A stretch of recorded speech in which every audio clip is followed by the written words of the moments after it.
ධර්මානුශාසනාව අද දේශකයාණන් වහන්සේ ගම්පහ වතුරුගම වටේපොළ ධම්මවික්‍රම මධ්‍යස්ථානයේ අනුශාසක පූජ්‍යපාද මැල්සිරිපුර ධම්මකුසල ස්වාමීන්ද්‍රයාණන් වහන්සේ. නමෝ තස්ස භගවතු අරහතෝ සම්මා සම්බුද්දස්ස.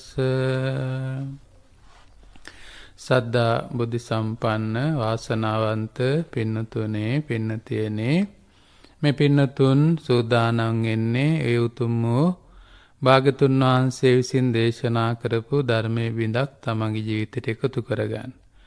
ඉතින් මම අද ධර්ම දේශනා කරන්න බලාපොරොත්තු වෙන්නේ අංගුත්තර නිකායේ දසක නිපාතේ තයෝ ධම්ම කියන සූත්‍රය. ඉතින් මේකේ කරුණු ගොඩක් තියෙනවා. මේ පුළුවන් ආකාරයට තියෙන කාල වේලාවත් එක්ක කෙටියෙන් අපි විස්තර කරගන්න උත්සාහ කරමු.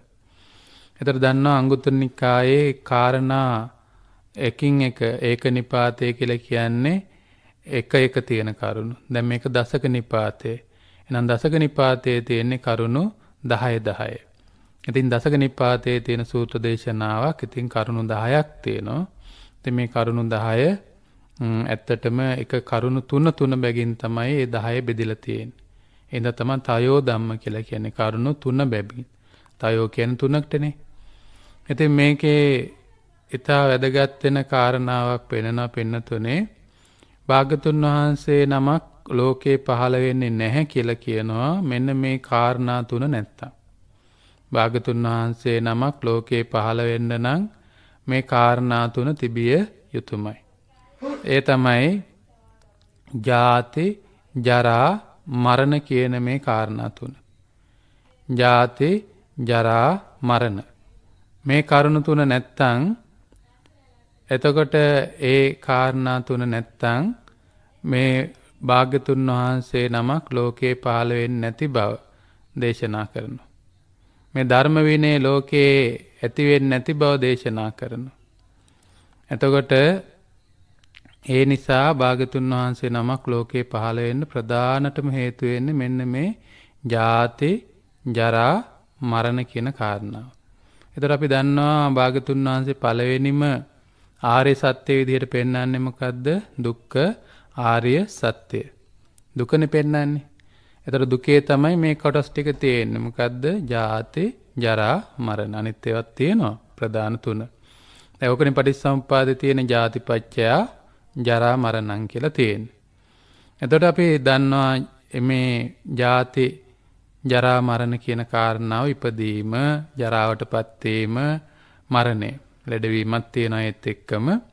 ඉතින් මේ කාරණා ටික තමයි දුක කියලා කියන්නේ. එතකොට මෙන්න මේ දුකට මේ දුක නැති කරන්න පුළුවන්කමක් නැහැ කියලා භාගතුන් වහන්සේ පෙන්නනවා. තව කාරණා 3ක් ප්‍රහීන කරන්න නැතුව. එතකොට මේ කාරණා 3න් 3ට යනවා. මොකක්ද මේ කාරණා 3 කියලා පෙන්නන්නේ? රාග, දෝෂ, මෝහ. රාගය, දේශය, මෝහය ප්‍රහාණය කරන්න නැතුව මේ ජාති, ජරා, මරණ මේ දුක නැති කරන්න බෑ. එතකොට පින්නතුනේ මේ දුකට හේතුව තමයි තණ්හාවනේ. නම් තණ්හාව ඇති වෙන්නේ ඔන්න ඔය රාග, දෝෂ, මෝහත් එක්ක. එහෙනම් රාග, දෝෂ, මෝහ කියන එක ප්‍රහාණය කරන්න නැතුව කවදාවත් ජාති, ජරා, මරණ අපිට මේ තියෙන දුක නැති කරන්න බෑ. ඒතර අපි දන්නා මේ මහා දුකකනේ අපි ඉන්නේ. ඉතින් මේක සංකිට්ඨේන පංච උපාදානස්කන්ධා දුක්ඛා කියලා අවසානයේ පෙන්නනවානේ අපිට. සැකවීම කියනවා නම් යම්කිසි තැනක පංච උපාදානස්කන්ධය සකස් වුණා නම් එතන දුකයි. ඉතින් අපි එහෙනම් අපේ මේ පැවැත්මෙම තියෙන්නේ මේ නාම රූප ධර්මතා එහෙම නැත්නම් පංච උපාදානස්කන්ධයේ ඉස්මදුන ඉඳන් දෙපතුල දක්වා තියෙන පැවැත්ම මේ මොකක් ගත්තත් මේ පැවැත්මෙම තියෙන්නේ දුක. අද කීයක එකක් නෙවෙයි, සංසාරෙම දුකයි. නිරය, තිරිසන් ලෝකයේ, പ്രേත ලෝකයේ, අසුර ලෝකයේ, ඊළඟට මනුෂ්‍ය ලෝකයේ අපි ඉන්නවා, ඊළඟට දිව්‍ය ලෝකවල උපදිනවා, ඊළඟට බ්‍රහ්ම ලෝකවල උපදිනවා. කොහේ ඉපදුනත් සකස් වෙන්නෙම පින්නතුනි දුකක්මයි. ඉතින් මෙන්න මේ දුක්ඛ ආර්ය සත්‍ය අපි අවබෝධ කරනවා කියලා කියන කාරණාව අපි වෙන්නේ නැහැ. එතකොට භාගතුන් වහන්සේ නමක් පහළ වෙන්නේත් නැහැ මේ දුක ලෝකේ නැත්තම්. අපිට නිවන් දකින්න උවමනාවක් නැහැ නේ. එතකොට එනම් භාග්‍යතුන් වහන්සේ නමක් ලෝකේ පහළ වෙන්න මේ ලෝකේ දුක තියෙන්න ඕනේ. එතකොට ඒක තමයි ධර්මයේ පහළ වෙන්නේ. භාග්‍යතුන් වහන්සේ පහළ වුණම ධර්මයේ පහළ වෙනවා. එතකොට ධර්මයේ පහළ වෙනවා කියලා කියන්නේ විනය පහළ වෙනවා. එතකොට මේ ධර්ම විනය පහළ වෙන්න නම් භාග්‍යතුන් වහන්සේ නමක් ලෝකේ පහළ වෙන්න ඕනේ. එතකොට ජාති ජරා මරණ තියෙන්න ඕනේ. එතකොට අපිට මහා මේ පැවැත්මෙම තියෙන මේ දුක නැති කරගන්න එහෙමනම් අපිට මේ දුක්ඛය හොඳින් අවබෝධ කරගන්න ඕනේ. ඉතින් ඒක මහා පැවැත්මම දුකනේ. ඉතින් ඒක ඉතින් පැහැදිලිව පේන උදේ ඉඳන් රැ වෙනකන් ජීවිත පැවැත්ම ගත්තත් ওই දුකේමයි ඉන්නේ. මේ කය ආරම්භයම මොනතරම් දුක් ගොඩක් තියනවද? දත් මද්දවන්න ඕනේ, මේ මූණ හොදවන්න ඕනේ, කවන්න ඕනේ, පොවන්න ඕනේ. එක ඉරියව්වකවත් අපිට ඉන්න බෑ. වෙනස් මහා පීඩාවක්. මේකේ තියෙන අර රූප කලාප වෙනස් වෙන හින්දා හැම වෙලේම මේ පීඩාව තියෙන ෂණ වශයෙන් තියෙනවා මේ පීඩාව. ඒ වගේම හේතුඵල විදිහට ගත්තාමත් ওই පීඩාව තියෙනවා. ඉතින් මේක නේද සංසාරේ විදිහට ගත්තත් තියෙනවා. ඉතින් භව වශයෙන් ගත්තත් තියෙනවා. ඉතින් මේක මහා දුකක්. ඉතින් මෙන්න මේ දුක ඇති වෙන්නේ එහෙමනම් මොකක් හින්දාද? අන්න ප්‍රහාණය කරන්න ඕන රාග, දෝෂ, මෝහය. අතර රාග, දෝෂ කියන දෙක ප්‍රහාණය වෙනවා පින්නතුනේ සම්පූර්ණයෙන්ම අනාගාමී ඵලයේදී. එහෙනම් අනාගාමී ඵලයේදී තමයි රාග, දෝෂ දෙක සම්පූර්ණයෙන් ප්‍රහාණය වෙන්නේ. එහෙනම් මෝහය ප්‍රහාණය වෙන්නේ මෝහය කියලා කියන අවිද්‍යාව. අවිද්‍යාව ප්‍රහාණය වෙන්නේ නම් මොන ඵලයෙන්ද? අරහත් ඵලයෙන්. රහත් ඵලයෙන් තමයි මේ මෝහය ප්‍රහාණය වෙන්නේ. එතකම් මෝහය ප්‍රහාණය වෙන්නේ නැහැ පින්නතුනේ. එහෙනම් මේ රාග, දෝෂ, මෝහ එහෙනම් දැන් මේ අනාගාමී, සකදාගාමී ආදී ඵල ලබන්න නම් රහත් ඵල ලබන්න නම් ඊට කලින් තව ධර්මතා තුනක් තියෙනවා ප්‍රහාණය කරන්න. රාග, දෝෂ, මෝහ කියන එක වෙන රාගය කියලා කියපුවම අපි ඒක ඇති වෙන්නේ මේ කාමයන් එක්ක මේ ඇති වෙන කැමැත්තත් එක්ක තමයි ඇලීමත් එක්ක තමයි රාගය ඇති වෙන්නේ. එතකොට ගැටීම එක්ක තමයි එහෙම නැත්නම් අකමැත්තත් එක්ක තමයි එහෙම නැත්නම් ප්‍රිය ස්වභාවය එක්ක අකමැත්ත එක්ක තමයි මේ ද්වේෂය කියන එක ඇති වෙන්නේ. එතකොට මෝහය කියලා කියන්නේ මුලාව අර හරි කාරණාව පෙන්වන්නේ නැති එක. ඒකනේ යථාර්ථය පෙන්වන්නේ නැති එක තමයි මේ මෝහය කියලා කියන්නේ. ඇත්ත පේන්නේ නැහැ. ඉතින් ඒක වහලා තියෙන්නේ. ඉතින් එහෙනම් මෝහයක් දුරු කරන්න ඕනේ. ඉතින් ඒක ඇති කරගන්න ඊට කලින් තියෙන ධර්මතා තුනක් තියෙනවා. ඒක නැති කරන්න ඕනේ. මොනවාද ඒ ධර්මතා තුන? ඒ තමයි සක්කාය දිට්ඨියයි, විචිකිච්ඡාවයි, සීලබ්බත පරාමාසය. එහෙනම් දැන් මොකද්ද කියන්නේ? රහත් වෙන්න කලින් අනිවාර්යයෙන්ම සෝවාන් නේද?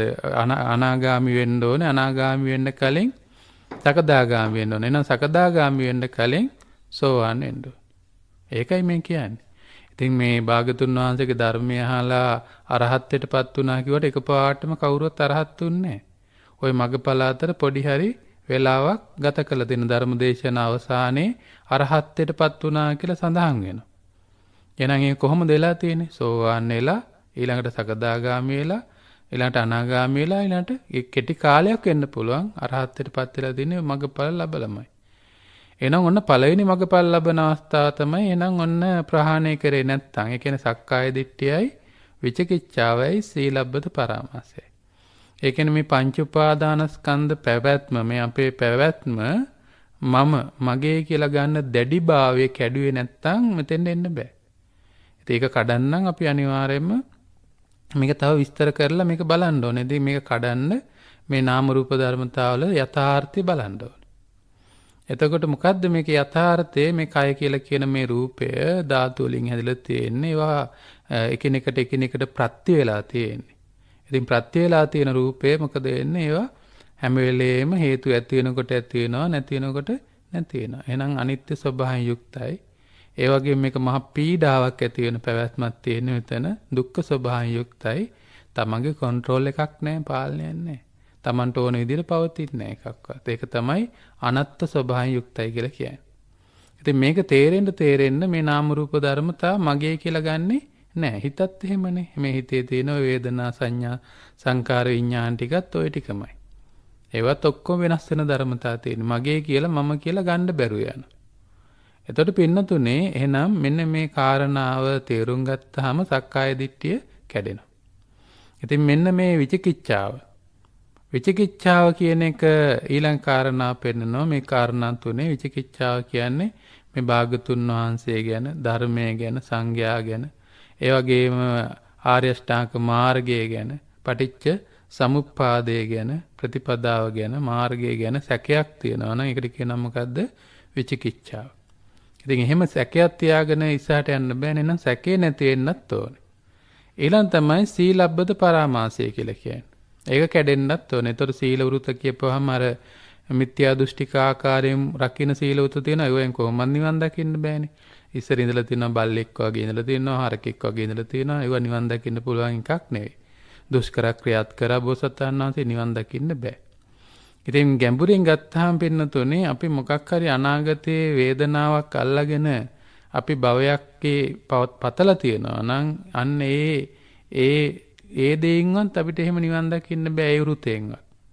දැන් උදාහරණයක් විදිහට අපි හිතමුකෝ දැන් පුංචි කාලේ ඉඳන් අපිට හිතෙනවා අනාගතේ මම ඉංජිනේරුවෙක් වෙනවා.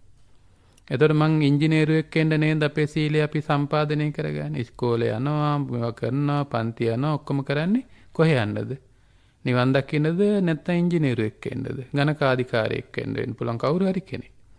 ඒ කියන්නේ අනාගත භවයේ මම මෙන්න මෙහෙම වෙනවා කියලා එකක් තියෙනවා. ඕක තමයි සිල් රැකලා අපි අනාගත භවයේ තියෙන එකට පතනවා අපි. ඉතින් එහෙම ඒක නැති වෙන එහෙම කරලා නිවන් දකින්න බැරි බව යට තේරෙනවා. ආර්ය අෂ්ටාංග මාර්ගය හැර වෙන මාර්ගයකින් යන්න බෑ. ඒතර සීල වෘත්ත කියපුවාම අර වගේ දැඩි වෘත්තත් මිත්‍යා දෘෂ්ටික වෘත්ත කොහොමත් අයින් වෙන්න ඕනේ. මේ වගේ වෘත්ත වලින් අපිට බෑ. ඉතින් එහෙනම් ඒකේ පෙන්නනවා සිල් රැකලා මම දිව්‍ය ලෝකෙ ගිහිල්ලා දිව්‍ය අප්සරාන් එක්ක මේ විදිහට නටනවා කියලා හැම හිතෙනවනේ.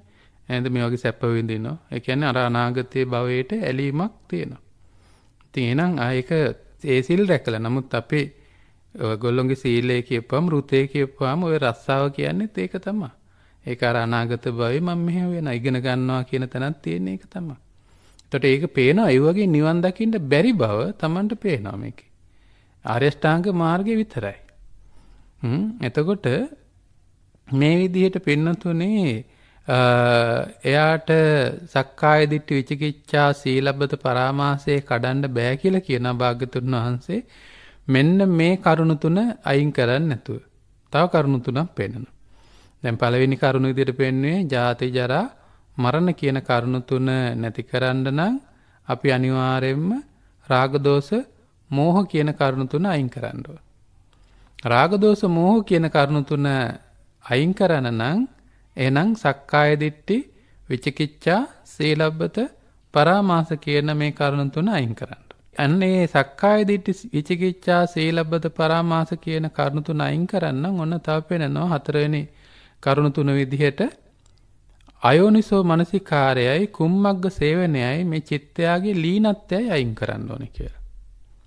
මොකද්ද මේ අයෝනිසෝ මනසිකාරය කියලා කියන්නේ? දැන් මනසිකාරය කියලා දැන් අපි හිතක් සකස් වෙනකොට තියෙනවා හිතේ චෛතසික සමූහයක්. මොනවාද මේ චෛතසික සමූහයේ තියෙන? පස්ස, වේදනා, සංඥා, චේතනා, මනසිකාර, ජීවිතේන්ද්‍රිය, ඒකාග්‍රතාවය කියලා ගොඩාක් තියෙනවා මේ ධර්මතා. ඒවට කියනවා නාම ධර්ම. එහෙම නැත්නම් චෛතසික. මේ චෛතසික වල එකක් තියෙනවා මොකද්ද? මනසිකාරය කියලා එකක්. ඉතින් මනසිකාරයෙන් අපි සාමාන්‍යයෙන් අපි මේ අර රාගය ඇති වෙන විදිහට ඇලෙනවා නම්, ද්වේෂය ඇති වෙන විදිහට ගැටෙනවා නම්, යම්කිසි රූපයක්, ශබ්දයක්, ගන්ධයක් ආදී දැකලා අන්න එතකොට එයාට යෝනිසෝ මනසිකාරයක් නැහැ. ඒතර යෝනිසෝ මනසිකාරයක් ඇති වෙන්නේ පින්නතුනේ මේ ලෝකේ ඇත්ත දකින්න පුළුවන් කෙනාට. දැන් අයෝනිසෝ මනසිකාරය කියලා කියන්නේ මේ කරුණක් ආවට පස්සේ එයාට ඒක හරි ආකාරයෙන් දකින්නත් පුළුවන්, වැරදි ආකාරයෙන් දකින්නත් පුළුවන්.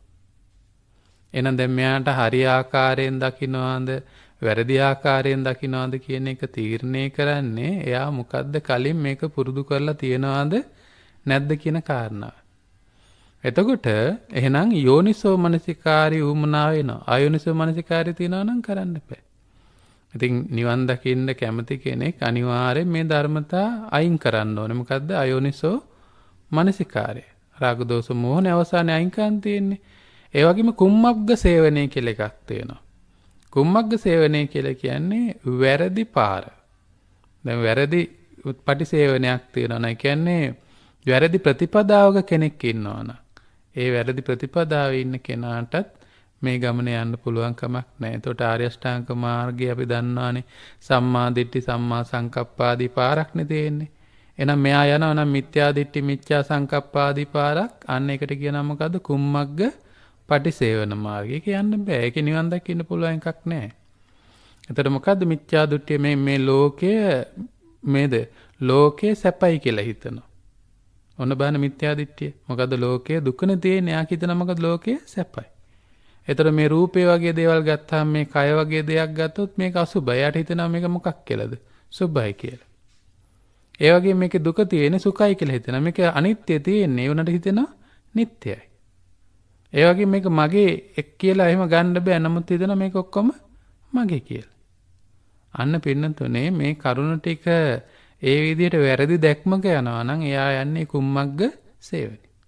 කුම්මග්ග සේවනේ තියෙන කෙනාට මේ කාරණා මේ නිවන් දකින්න අවශ්‍ය වෙන කාරණා බෙදින්න වෙන කුම්මග්ග සේවනෙන් අයින් වෙන්න ඕනේ. වැරදි ප්‍රතිපදාවයි.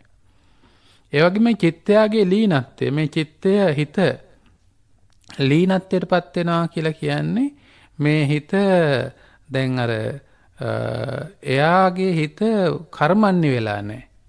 ඒ කියන්නේ හිත සම්පූර්ණ මේ වීරියක් නැහැ මෙයාට මේ ඉදිරියට ගෙන යන්න. ඒ කියන්නේ දැන් සාමාන්‍යයෙන් මේ කුම්මග්ගපටි සේවනයේ තියෙන කෙනාට හිතෙන්නේ නැහැ මේ නිර්වාණගාමී ප්‍රතිපදාව ගමන් කරන්න. එයාගේ හිත කඩා වැටිලා තියෙන්නේ. හිත කර්මන්නේ වෙලා නැහැ ඒ තැනට යන්න. හිත ලීන වෙලා. ඉතින් ඔය හිත ලීන වෙන්නේ එකෙන් තමයි අපිට මේ ඇති වෙන්නේ තීන මිද්ද ස්වභාවය. දැන් තීන මිද්දයක් තියෙනවා නම් අපිට කම්මැලි උදාසීන නිදිමත ගතිය තියෙනවා නම් මේ ගමනේ යන්න බෑනේ. ඉතින් ඒක තියෙන කෙනාට ඔන්න ඔය කාරණා පෙනෙනවා. ඉතින් චිත්තයාගේ ලීනත්වය. එතකොට පින්නතුනේ මේ අයෝනිසෝ මනසිකාරයයි කුම්මග්ග සේවනයයි චිත්තයාගේ ලීනත්වයයි කියන එක යම්කිසි කෙනෙකුට තියෙනවා නම් ඒක නැති කරන්න බෑ කියලා කියනවා. මෙන්න මේ කාරණා තුන තියෙනවා. ඒක තමයි මුට්ට සතිය. ඒ කියලා කියන්නේ මුලා වෙච්ච සිහිය තියනවා නම්. ඒ වගේම තමයි සම්පජානකාරී නොවීම. අසම්පජඤ්ඤය කියලා කියනවා. ඊළඟට තියෙන චිත්ත වික්ෂේපය. එතකොට මේ මුට්ට සතියයි අසම්පජානකාරීත්වයයි චිත්ත වික්ෂේපයයි තියෙනවා නම් අර අයෝනිසෝ මනසිකාරයයි කුම්මග්ග සේවනයයි චිත්තයාගේ ලීනත්වයයි අයින් කරන්න බෑ කියනවා. ඒකත් මම පොඩ්ඩක් පෙන්නන්න දැන් බලන්න. යෝනිසෝ මනසිකාරයේ පවත්තන්න අපිට හොඳ සිහියක් තියෙන්න ඕනද නැද්ද? සිහියක් තියෙන්න ඕන. එතකොට මේ සතිය මුට්ට සතිය නැති කරන්නම් අපි මොන සතියද ඇති කරන්න ඕනේ? එහෙනම් මෙතන මුට්ට කියන සාමාන්‍ය මේ තියෙන නිවනට අවශ්‍ය වෙන සතියට අපි කියන්නේ සම්මා සතියනේ. එතකොට සම්මා සතියේ තියෙන්නේ කායානුපස්සන, වේදනානුපස්සන, චිත්තානුපස්සන, ධම්මානුපස්සන. එතකොට මෙන්න මේ අනුපස්සනා ටික යම්කිසි කෙනෙක් තමන්ගේ ජීවිතේ ඇති කරගන්නවා නම් ඒ කියන්නේ එයා සිහිය පාත්‍රන. අපි කායානුපස්සනා ගත්තොත් ඒකේ පෙන්නනවා අපි මේ ලෝකයේ තියෙන ඔක්කොම අරමුණ ආනාපාන පබ්බේ ගත්තොත් එහෙම ඔක්කොම අනිත් අරමුණු අයින් කරලා අපිට කියන හුස්ම රැල්ලට සිහිය ගන්න කියලා. එතකොට කයේ තියෙන හුස්ම කය ගැන සිහිය පවත්වනවා. ඒක දිග ස්වභාවයක් තියෙනවා නම් දිග ස්වභාවය දකිනවා, කෙටි ස්වභාවයක් තියෙනවා නම් කෙටි ස්වභාවය දකිනවා. ඒ ක්‍රමයෙන් සංසිඳනවා නම් ඒ ස්වභාවය දකිනවා. ඔය විදිහට මේකේ සිහිය පවත්වනවා. ඒ වගේම තමයි ඉරියව් පවත්වනකොටත් අපේ ඉඳ ගන්නකොට, හිට ගන්නකොට, ඇවිදිනකොට, නිදා ගන්නකොට ඔන්න සිහිය පවත්වන ඒ තැන් වල. දැන් තමන් ඇවිදිමින් ඉන්නවා. හිටගෙන ඉන්නවා. දැන් වම් කකුල තියෙනවා, දකුණු කකුල තියෙනවා. දැන් කනවා, බොනවා, යනවා, එනවා. දැන් මේවත් එක සිහියෙන් ඉන්නවා.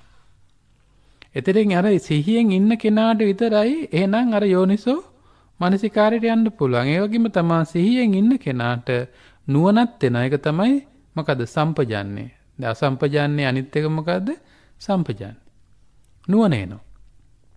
එහෙනම් ওই නුවණ පාවිච්චි කරන්නේ මොකක්ද? ඒ නුවණ පාවිච්චි කරනවා මෙන්න මේ ධර්මතා මේ තියෙන නාම රූප ධර්මතා වෙන්න පුළුවන්. නැත්නම් රූප වේදනා සංඥා සංකාර විඥාන මේ තියෙන ධර්මතා වෙන්න පුළුවන්. මෙන්න මේවා අනිත්‍ය දුක්ඛ අනාත්ම වශයෙන් දකින නුවණ එනවා යට. ඒ වගේ මේවා පටිච්ච සමුප්පන්න වශයෙන් දකින්න ඕන ඒවා. ඒ වගේ මේවා තව විස්තර කරනවා නම් ආයතන, ධාතු, ස්කන්ධ මේ විදිහට බෙද බෙද බලන්න පුළුවන් නුවණ යාට එනවා. එහෙනම් බලලා ත්‍රිලක්ෂණයට දාන්න ඕනේ. එතකොට අන්න ඒක තමයි සම්පජන්ණය කියලා කියන්නේ. එහෙනම් දැන් අර කුම්මග්ග සේවනයේ තියෙන කෙනාට සම්පජන්ණයක් නැහැ නේද? එහෙනම් දැන් කුම්මග්ග සේවනය නැති කරන්න මොකක්ද තියෙන්න ඕනේ? සම්පජන්ණය තියෙනවා. අසම්පජන්ණය තිබ්බොත් බෑ. ඉතින් ඒ වගේ අයෝනිසෝ මනසිකාරයේ කුම්මග්ග සේවනයේ හිතේ තියෙන අර තීන මිද්ද ස්වභාවය නැති කරන්න සිහිය හරියට තියෙන මුට්ට සිහිය අයින් කරන්න කිව්වා. ඊළඟ කාරණාව අසම්පජන්ණය අයින් කරන්න කිව්වා. ඊළඟට චිත්ත වික්ෂේපය හිත විසිරිලා වික්ෂිප්ත වෙලා කියලා කියන්නේ. ඇයි හිත විසිරෙන්නේ? අර තියෙන ඇහැට රූප එනකොට කාන්ට ශබ්ද එනකොට ඒව පස්සේ එළවනවා නම් එයාගේ හිත විසිරෙනවද නැද්ද? එහෙනම් විසිරිච්ච හිතකින් බුදුහාඳුර දේශනා කරන අපිට මේ ඇත්ත බලන්න බෑ. එහෙනම් විසිරිච්ච හිතක් අයින් කරනවා කියලා කියන්නේ එහෙනම් විසිරිච්ච හිතේ අනිත් පැත්ත මොකද්ද? හිත එකඟ වෙන්න ඕනේ. ඉතින් අපිට පුළුවන් මේ හිත එකඟ කරගන්න යම්කිසි වැඩපිළිවෙලක් නිරත කරගන්න. ඒවල ඇත්ත දන්නවා සමත භාවනා, විපස්සනා භාවනා කියලා තියෙනවා. ඉතින් මූලිකව හුඟක් කෙනෙක් මේ සමත භාවනාවකට යොමු වෙලා මේ හිත එකඟ කරගත්තට පස්සේ විපස්සනා වඩන්න පහසුවක් තියෙන වර්තමානයේදී. සමහර අය කෙලින්ම විපස්සනා වැඩුවා වුණත් එතනත් අර නීවරණ ටික අයින් වෙලා හිත මොකද වෙන්නේ? ඒ අරමුණ බලන්න පුළුවන් වෙන විදිහට එයාගේ හිත හැදෙනවා. එතන අර චිත්ත වික්ෂේපේ නැති වෙන්න. නැත්නම් හිතාගන්න බෑ මොකද්ද කරන්න කියලා. එහෙනම් පින්නතුනේ මෙතන මේ චිත්ත ලීනත්වය අර තීන මිද්ද ස්වභාවය නැතිකරන්න චිත්ත වික්ෂේපේ අයින් කරන්න ඕනේ. එහෙනම් ඒකට මොකද්ද අපි ප්‍රතිවිරුද්ධ විදිහට දාන්න ඕනේ කාරණාව. චිත්ත වික්ෂේපේ නැති කරන්නම් හිතේ එකඟ බව. ඒකට කියනවා සමාධිය. එහෙනම් මේකට සම්මා සමාධියක් තියෙන්න ඕනේ. එතකොට මේ සම්මා සති සම්මා සමාධි කියන මේ ආර්ය අෂ්ටාංග මාර්ගයේ කරුණුම තමයි මේ වෙන වචන වලින් විස්තර වෙන්නේ. එතකොට පින්නතුනේ මෙන්න මේ සිහියක් නැත්තම් මේ සම්පජානකාරී බවක් නැත්තම් හිත වික්ෂේප වෙනවා නම් මේ කාරණා තුන අයින් කරන්න බෑ කියලා කියනවා. මෙන්න මේ කාරණා තුන අයින් කරන්නේ නැතුව. පළවෙනි එක තමයි මොකද්ද? ආර්යයන් දකින්න නැත්තම්. ආර්ය නේද? දැන් අපි දන්නවනේ නේද? මංගල කාරණාවලක් තියෙනවානේ මේ ආර්යයන් වහන්සේලා දකින්න එක මොකද්ද? උතුම් වූ මංගල කාරණාවක් කියලා. එතකොට මේ ආර්යයන් දකින්න නැතුව දැන් සමහර අය කොහොමද මේ ආර්යයන් හොයාගන්නේ කියන එකත් ප්‍රශ්නයක් තියෙනවා නේද? ඉතින් මේ ආර්යයන් දකින්න නැතුව දැන් ප්‍රධාන ආර්යයන් වහන්සේ කවුද? අපේ භාග්‍යතුන් වහන්සේ. ඊට පස්සේ භාග්‍යතුන් වහන්සේගෙන් පැවතෙන සංඝරත්නය. එතකොට ඒ ආර්යයන් වහන්සේලාගෙන් ඊට පස්සේ මෙතන ගිහි පැවිදි ભેදයක් නැහැ. මේ ආර්ය අෂ්ටාංග මාර්ගයේ වඩලා යම්කිසි කෙනෙක් මගඵල ලැබලා තියෙනවා නම් එයාලට කියන්නේ කවුද? මග්ග ඥානය ඇති කරගෙන මාර්ගයේ ඉන්නවා නම් ඒ සෝවාන් මාර්ගයේ ඉන්න කෙනත් ආර්ය ගණයට දාලා තියෙනවා. ඉතින් මග්ග ඥානය විතර ලැබලා ඒ වෙලේ ඉන්නේ නැහැ. මොකද මග්ග ඥානය ලැබපු ගමන් මොකද වෙන්නේ? ඵල ඥානය ලැබෙනවා. ඉතින් එන්න ඒකට ප්‍රතිපදාව පුරන කට්ටියක් ඉන්නවා. ඵල ලැබපු කට්ටියක් ඉන්නවා. අන්න ඒ අය දකින්න ඕන. දැන් භාග්‍යතුන් වහන්සේ දේශනා කරනවා නේද? සම්මා දිට්ඨිය ඇති කරගන්න අනිවාර්යයෙන්ම මේ කාරණා ටික තියෙන්න ඕනේ. එකක් තමයි පරතෝ ഘോഷය, අනිත් එක යෝනිසෝ මනසිකාරය. දැන් බලන්න යෝනිසෝ මනසිකාරය ඇති කරන්න අර සිහියත් ඕනේ. ඒ වගේම ආර්යයන් වහන්සේලා හම්බෙන්න ඕනේ. නැත්නම් ඉතින් බණ කියන්නේ නැහනේ. කොහෙද බණ අහන්නේ? නේද? දැන් ඔය ඇත්තෝ මේ විදිහට අද මේ දවසේ මේ ධර්ම දේශනාවට සවන් දුන්නේ නැත්නම් මේ බණ ටිකක්වත් කනට එනවද? එන්නේ නැහැ. එතකොට කනට එන්න නම් කාගෙන්ද මේක අහන්න ඕනේ? මේක ආර්යයන් වහන්සේලාගෙන් අහන්න ඕනේ. එතකොට මෙන්න මේ ආර්යයන් දැක්කාම උන්වහන්සේලාගේ ආර්යයන් දකින්න නැත්නම් ඒත් බෑ. ආර්යයන් දකින්න ඕන, ආර්යයන් සමීපයට යන්න ඕන. ඒ වගේම තමයි මේ ආර්ය ධර්මයේ ඇසීමට කැමැති වෙන්න ඕන. හැමෝම කැමති නැහැ මේ බණ අහන්න නේ. නේද? දුකයි කියනවා. මේ මොන දුකක්ද? ඕව අහන්න ඕනේ. මේ කය මෙච්චර ලස්සනට තියෙනවා. මොකද්ද මේකේ අසුබේ කියනවා. දැන් ඔයත් දන්නවා දැන් අපි සුබයි මේක ලස්සනයි හොඳයි මනවයි කියන එකට වඩා තමන් මෙනෙහි කරලා බලනවා නම් මේක අසුබ ස්වභාවයේ ඒ ඇති වෙන ප්‍රීතිය ඒ ඇති වෙන සුඛය හිතා ගන්නත් බෑ. අර බොරු අහලා තියෙන දේ වගේ නෙවෙයි. දැන් අනිත් අය අපිට බොරු කියනවනේ ඔයා ලස්සනයි ඔයාගේ අහවල් තැන ලස්සනයි කියලා අපිට බොරු කියනවා. ඇත්තටම කියන්නේ බොරුවක් නේ. ආර්ය පැත්තෙන් ගත්තාම මේ දෙතිස් කුණුපය ජරා ගොඩක්. නමුත් කියනවා ලස්සනයි කියලා. ආර්ය පැත්තේ. එතකොට ඒ ආර්ය පැත්තෙන් තමයි අපි මේ කියන්නේ සම්මුතිය තුළ කොහොමද එක එක්කෙනා ඉතින් ලස්සන කැත්ත කියම බෙදලා තියෙනවා. ඒක නෙවෙයි මෙතන කියන්නේ. එතකොට යම්කිසි කෙනෙක් ආර්යයන් දකින්න නැත්නම් ආර්ය ධර්මය අහන්න කැමති නැත්නම් ඒ වගේ තමයි කෙනෙකුට හිතෙනවා මේ බනින්ද. ඒකට කියනවා උපාරම්භය කියලා. උපාරම්භ චිත්තය කියලා. ඒ කියන්නේ පරිභව කරන හිතෙන්. දැන් බයිනවනේ දැන් ස්වාමීන් වහන්සේලාට උනත් මිනිස්සු හරියට බයිනවා. ඔය බණ කිව්වට ඔය ඇතුලේ ඇති දෙයක් නැහැ කියනවා. ඔය කිව්වට ඒගොල්ලෝ කරන්නේත් නැහැ කියනවා. ඉතින් මෙහෙම පරිභව කර ඉන්න කෙනාට හිත විසිරීමක් අර මොකක්වත් වෙනවද යාගේ. දේවල කාට හරි බයිනා කියලා හිතන්නකො බයින්න හිත මොකද වෙන්නේ? හිත විසිරෙනවා. චිත්ත වික්ෂේපයටපත් වෙනවා. චිත්ත වික්ෂේපේ නැති කරන්න නම් අපි කාටවත් බනින්න උවමනා නැහැ. එතකොට අපිට බනහන්නවත් බෑ මේ බහින කෙනාට. ඒතර මෙන්න මේ කාරණා තුන තිබුණොත් විතරමයි අර සිහිය එළඹවන්න පුළුවන් වෙන්නේ. නුවණ එළඹවන්න පුළුවන් වෙන්නේ. හිත විසිරෙන්නේ නැති වෙන්නේ. මොකද්ද? ආර්යයන් දකින්න ඕනේ. ඒ වගේම ආර්ය ධර්මයේ හැසිරෙන්න ඕනේ. කාටවත් පරිභව නොකරන්න ඕනේ. පරිභව කරනවා නම් ආර්යයන් හම්බෙන්නේ නැත්තම් ඒ වගේම තමයි ආර්ය ධර්මයේ අහන්න කැමැත්තක් නැත්තම් දැන් මිනිස්සු අහන්න කැමති ධර්මයේද වැඩිපුර සාමාන්‍යයෙන් කාමයේ ඇති වෙන දේවල්ද? සින්දු අහන්න කැමති, චිත්‍රපටි බලන්න කැමති, නේද? රස තියෙන තැන් වලට ගිහලා කැම කන්න කැමති. නේද? ඊට පස්සේ කයේ තියෙන වේදනා නේද ස්පර්ශයන් හොඳ තැන් වලට ගිහලා ඉන්න කැමති. ඉතින් මේක තමයි සාමාන්‍ය ජීවිතයේ කෙනෙකුගේ ස්වභාවය. මෙන්න මේ ධර්මය අහලා ධර්මයේ ප්‍රගුණ කරන්න එහෙම හිතක් ගාක් දෙනෙකුට අඩුයි නෙවෙනවා. ඒ නිසා පින්නතුනේ මෙන්න මෙතන මේ පෙන්නනවා මෙන්න මේ මුට්ට සතියයි අසම්පජඤ්ඤයයි චිත්ත වික්ෂේපය නැති කරන්න ආර්යෝ දකින්න ඕනේ. එතකොට ආර්ය ධර්මය අහන්න ඕනේ. ඒ වගේම පරිභව නොකරන්න ඕනේ. මුට්ට සතිය නැති කරන්න. එතකොට ආර්යයන් දකින්න නැති කෙනාට ආර්ය ධර්මයේ ඇසීමට අකමැති කෙනා එතකොට මේ පරිභව කරන කෙනා මෙන්න මේ කාරණා තුන ප්‍රහීන කරන්න නම් ආර්යයන් දැකලා ආර්ය ධර්මයේ අහන්න ඒ වගේම අර පරිභව නොකරන්න නම් එයාට මෙන්න මේ කාරණා තුන තියෙන්න ඕන කියලා කියනවා. දැන් මේ සූත්‍රයේ පැහැදිලි නේද? තයෝ ධර්ම කියන්නේ ඒකයි. කාරණා කීයකද යන්නේ? තුන යන්නේ. ඔයගොල්ලන්ට කියවලා බලන්න තව. විස්තර තියෙනවා පොත්පත්වල. එතකොට අහනකොට තේරෙනවා. මොකද ඒ කාරණා තුන ආර්යයන් අපිට දකින්න නම් ආර්ය ධර්මයේ අහන්න කැමැත්ත නම් පරිභව නොකරන්න නම් අපේ හිතේ මෙන්න මේ කරුණු තුන ප්‍රහාණය කරන්න ඕනේ. ඒක තමයි උද්දච්චය. මොකද්ද? උද්දච්චය අයින් කරන්න කිව්වා. ඊළඟට අසංවරය අයින් කරන්න කිව්වා. ඊළඟට තමයි දුස්සීලතාවය. මේ තුන අයින් කරොත් විතරමයි අර ටිකට යන්නේ. දැන් බලන්න උද්දච්චය තියනවා කියලා කියන්නේ මොකද්ද? අර උද්දච්චය තියනවා කියලා කියන්නේ හිත විසිරෙනවා. මොකද මේ උද්දච්චයට හේතු වෙන්නේ? උද්දච්චයට හේතු වෙනවා මෙන්න මේකට වඩා තව එකක් මොනවාද?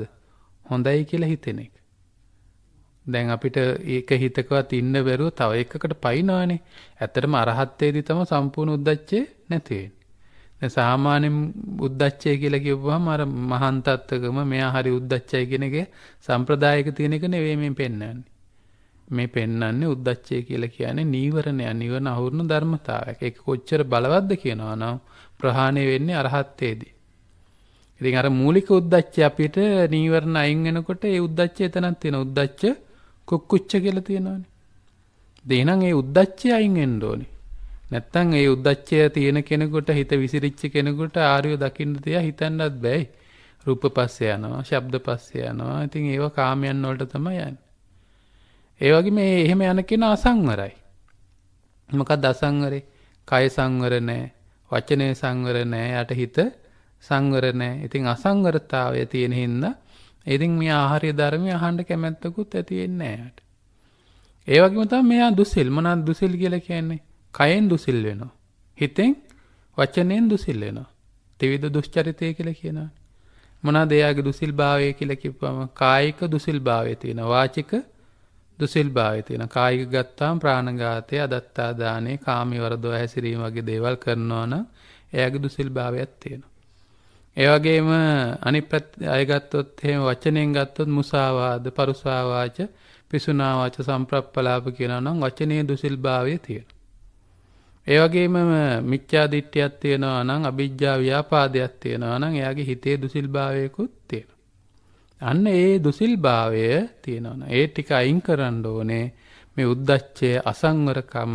එතකොට මේ අසංවර කියපුවම උතන අසංවරතාවය එනවා අර දුසිල්භාවය නිසාමත්. මොකද අසංවරභාවය කියලා කියන්නේ ඇහැ සංවර වෙන්නේ නැහැ යාගේ. කන සංවර වෙන්නේ නැහැ. ඒ සංවරුන් නැති වුනහමනේ අපි අනිත් ඔක්කොම අසංවර වෙන්නේ. ඉතින් මෙන්න මේ අසංවරතාවය අයින් කරලා සංවර කරන්න ඕනේ, සිල්වත් භාවය ඇති කරගන්න ඕනේ, උද්දච්චය අයින් කරන්න ඕනේ. අන්න එහෙම අයින් කරන්න නම් තව කාරණා තුනක් බුදු පියාණන් වහන්සේ දේශනා කරනවා. ඒ කාරණා තුන අපි අයින් කරන්න ඕනේ කියලා. ඒ කාරණා තුන භාග්‍යතුන් වහන්සේ පෙන්වනවා අසද්ධාව අයින් කරන්න කියලා කියනවා. මොකද්ද අසද්ධාව?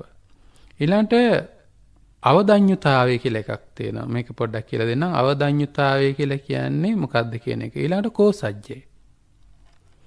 මොකද්ද මේ පෙන්වන්නේ? අසද්ධාව කියලා කියන්නේ භාග්‍යතුන් වහන්සේගේ බුද්ධත්වය එහෙම නැත්නම් මේ සර්වඥතාවය අදහන්නේ නැහැ. බුදුහාමුදුරු කිව්වට ඊට වඩා මම දන්නවා. භාග්‍යතුන් වහන්සේගේ තියෙන මේ සර්වඥතා ඥානය සියල්ලම අවබෝධ කරලමයි අපිට මේ දේශනා කරලා තියෙන්නේ. කියලායි භාග්‍යතුන් වහන්සේගේ ගුණ ගැන, භාග්‍යතුන් වහන්සේ ගැන එහෙම පැහැදීමක් නැහැ. ඒ නැති කෙනාට ධර්මයේ පැහැදීමක් එන්නෙත් නැහැ. සංඝයා කෙරේ පැහැදීම එන්නෙත් නැහැ. අන්න ඒකට කියනවා අසද්ධාව කියලා. මොකද්ද අසද්ධාව? එතකොට මේ අසද්ධාව තියෙන කෙනා මොකද වෙන්නේ? අන්න එයා ඒ ශ්‍රද්ධාව තියෙනවා නම්, අසද්ධාව කියන එක තියෙනකොට එයාට මේ මච්චරිය කියන කාරණා, ඔය මේ අවදඤ්ඤුතාවය කියලා කියන්නේ මච්චරියට, මසුරු භාවයට. දැන් කෙනෙක් ඉල්ලපුවාම දෙන්න හිතෙන්නේ එහෙම නැත්නම් ඒකට කියන්නේ මොකද්ද? මසුරු භාවය කියලා සාමාන්‍ය. හැබැයි මච්චරිය ආකාර පහක් පෙන්නනවා. එකක් තමයි වර්ණ මච්චරිය. වර්ණ මච්චරිය කියලා වර්ණා කරන්න තමන් කැමති බව තියෙනවා. තමන් මෙහෙමයි කියන එක. ඊළඟට කුල මච්චරිය. මං අහවල් කුලේ කියලා උස්සලා හිතන්නේ අපි. ඒක තියෙනවා. ඒකට කියන කුල මච්චරිය. ආවාස මච්චරිය. මට මේ වගේ කයක්, මේ වගේ දෙයක් තියෙනවා කියලා එහෙම ආවාස මච්චරියක් තියෙනවා. ඒ හින්දා තමයි ඉතින් අපි මේ කය පරිස්සම් කරන්නේ දඟලන්නේ. ඊළඟට වන්න මච්චරිය. අන්තිම ධම්ම මච්චරිය කියලා එක්කුත් තියෙනවා. ධම්ම මච්චරිය කියලා මේ ධර්මයට ඇලෙන එක. එතකොට ආවාස මච්චරිය, කුල මච්චරිය, වන්න මච්චරිය, මේ ධම්ම මච්චරිය, මේ විදිහට මච්චරිය ආකාර පහක් පෙන්නනවා.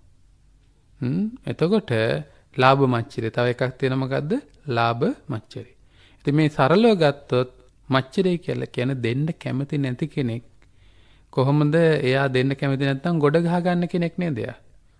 එතකොට මේ ගොඩ ගහගන්නේ මගේ කරගන්නනේ. ඉතින් ගොඩ ගහගත්ත කෙනාට කොහොමත් එයාට මේ කාමච්ඡන්දය ආදී දේවල් ඇති වෙලා එයාගේ අසංවරයම තමයි ඇති වෙන්නේ. කුසීත බවක් තියෙනවා. කෝසජ්ජය කියලා එකක් තියෙනේ කුසීතය. ඒ කියන්නේ වැඩ පමා කරන, නිවනට පමා වෙන එක. කුසීත බව කියලා කියන්නේ මොකක් හරි හින්දා. දැන් ගියතන්නේ අද නම් මට ලෙඩ හැදෙන්න වගේ ඉන්නේ. අද නම් බෑ මේ වැඩේ කරන්න කියලා එහෙම හිතෙන්නේ. කුසීත බව. නේ ලෙඩක් හැදෙන්න වගේ ඉන්නේ. ඒ හින්දා අද නම් බෑ කියලා හිතෙනවා. ලෙඩක් හැදිලා හොඳ වුණා විතරයි හැදෙන්න පුළුවන් කියලා එහෙම හිතෙනවා. අද බඩගින්නේ හිටියේ. අද කාලා වැඩි. නේද? ඔය වගේ එක එක විදිහේ කුසීත භාවයක් එන්න පුළුවන්. ඉතින් ඒකට කියනවා කෝසජ්ජය කියලා. ඉතින් කෝසජ්ජය තියෙනවා නම් ඒ වගේම මච්චරිය, අවදඤ්ඤුතාවයේ තියෙනවා නම්, අසද්ධාව තියෙනවා නම් අර උද්දච්චය, අසංවරයයි, දුස්සීලතාවය නැති කරන්න බෑ කියනවා. එහෙනම් මෙන්න මේ කාරණා තුන අයින් කරන්න නම් අසද්ධාවයි, මච්චරියයි, මච්චරිය කියලා කියන අවදඤ්ඤුතාවයයි, කෝසජ්ජයයි අයින් කරන්න අනාදරිය, අයින් කරන්න කියලා කියනවා. දුවච්චතාවය, දෝවචස්සතාවය සහ පාපමිත්තතාවය අයින් කරන්න කියනවා. දැන් බලන්න අහපව යන්නේ අර පාප මිත්‍රයෝ එහෙම ආශ්‍රය කරලා කල්යාණ මිත්‍යාව නැති වෙච්ච තැනට යන්නේ. එතකොට අනාදරිය දැන් ඔය අපේ තියෙන ආදරය කියලා වචනය. මේ අනාදරය කියන එකේ අනාදරය කියලා කියන එක මේ අනිත් පැත්ත තමයි මොකද ආදරය. එතන මේක බුදුහාමුදුරුවෝ දේශනා කරපු වචනයක්. ආදරය කියන එක. දැන් අද ආදරය කියන වචනේ තියෙන්නේ කාමයේ හා සම්බන්ධවනේ. ඒ කියන්නේ මගේ කරගන්න, මගේ කෙනෙක් බවට පත් කරගන්න තමයි ඒ ආදරේ විදිහට තමයි විස්තර කරන්නේ. බුදුහාමුදුරුවෝ මෙතන මේ ආදරය කියන එක පෙන්වන්නේ මේ ධර්මයේ කෙරෙහි තියෙන ආදරය, ආර්යයන් වහන්සේලා කෙරෙහි තියෙන ආදරය. ඒ වගේම මේ සත්‍යය මේ සංසාර දුකේ මොනවා විඳිනවද? දුක් විඳිනවා. එයින් අත මිදෙන්න ඕනේ නේද කියලා එහෙම හිතෙන්නේ. අර මෙත්තාවක් එහෙම. අන්න ඒ වගේ දේවල් තියෙනවා නම් ආන්ගේ පුජ්‍යලගේ හිතේ තමයි මේ ආදරය තියෙන්නේ. එහෙනම් අනාදරය කියලා කියන්නේ එහෙම එකක් නැහැ. ඉතින් එහෙම කෙනෙක් එකක් නැත්තම් එහෙනම් එයාට මේ ආදර ගෞරවයක් නැත්තම් එයාට අර ශ්‍රද්ධාව කියන එකක් එහෙම ඇති වෙනවද? එහෙම එන්නේ නැහැ. දැන් ඔයාලා කෙරෙහි වුණත් ඔයාලට දැන් දරුවෝ හරි කවුරු හරි කෙනෙක් තමන්ගේ පල්ලෙහා ඉන්න සේවකයෙක් හරි ඒ ගෞරවය එහෙම නැත්තම් ඔයාලා කෙරෙහි ආදරයක් එයාලට නැහැ. ඉතින් යාන් ඒ විදිහට ශ්‍රද්ධාවක් නැහැ, පැහැදීමක් නැතු වෙනවා.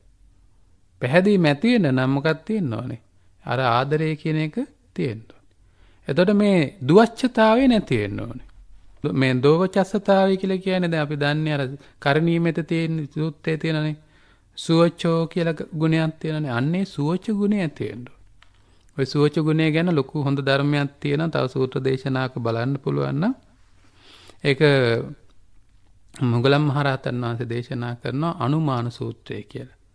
මේ අනුමාන සූත්‍රයේ තියෙනවා මේ දුවච්චතාවයේ ඇති වෙන්න හේතු. දැන් භික්ෂුන් වහන්සේ නමක් දුවච්ච නම් බණ කියන්නවත් එපා කියලා කියන්නේ යාට. ඇයි ඒ? කියලා වැඩක් නැහැ. පිළිගන්නේ නැහැ. ඒ කියන්නේ ඕන කෙනෙක් ඒ පිළිගන්න හිතක් හිතේ ඇති වෙන්නේ නැහැ. මේ ධර්මතාව තියෙනවා දුවච්චතාවයට හේතු වෙන ඉරිසියාව වගේ දේවල් තියෙනවනේ.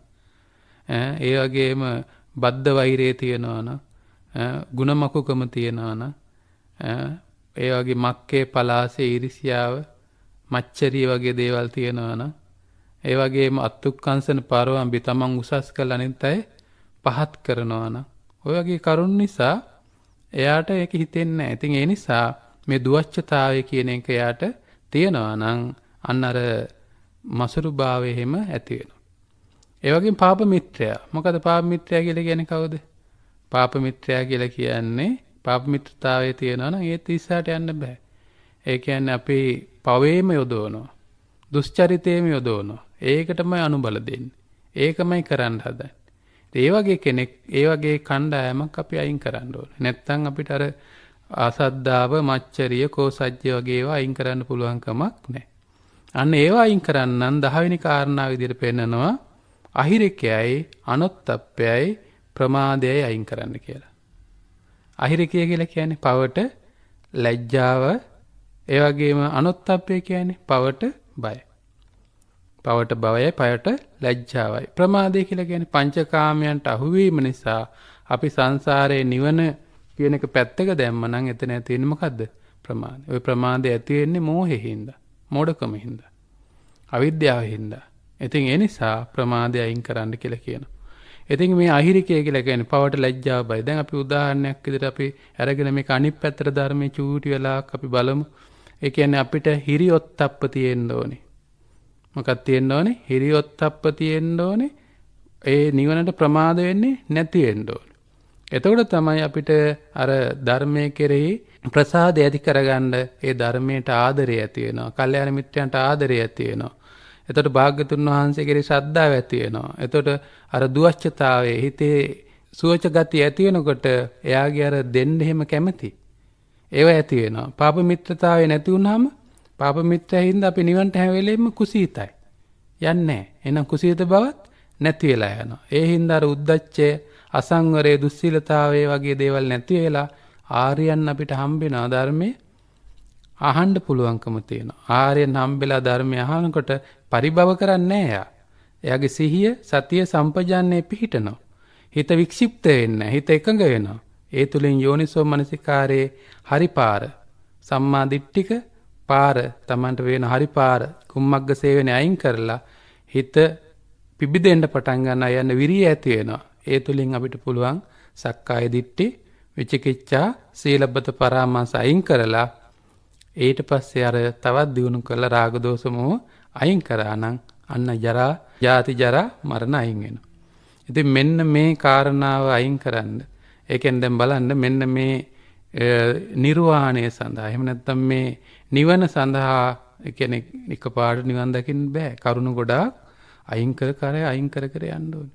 ඒ නිසා මේ කරුණ සඳහා මේ තයෝදම් සූත්‍රය දේශනා කළා තියෙන්නේ භාගතුන් වහන්සේ ඒ ජරා මරණ ජාති ජරා මරණ නැති කරන්න නම් අනිවාර්යෙන් එතනින් උඩ ධර්මතා ටික අයින් කරන්න ඕනේ. ඒ වගේ නම් භාගතුන් වහන්සේ නමක් ලෝකෙට පහළ වෙන්නෙත් නැහැ කියලා කියනවා. ඉතින් මෙන්න මේ විදිහට පින්නතුනේ මේ කරුණු 10 තමන්ගේ ජීවිතේට එකතු කරගෙන ඒ ධර්මතා බිඳලමින් එහෙම නැත්නම් ඒ ධර්මතා අයින් කරමින් තමන්ගේ විමුක්තිය එහෙම නැත්නම් නිර්වාණය ජාති ජරා මරණ කියන මේ දුක්ඛය නැති කරගන්න මේ ධර්ම කරුණු ධර්ම දේශනාව හේතු වේවා වාසනාව වේවා කියමින් මේ ධර්ම දේශනාව මෙතනින් නිමාවටපත් කරනවා. සාදු සාදු සාදු.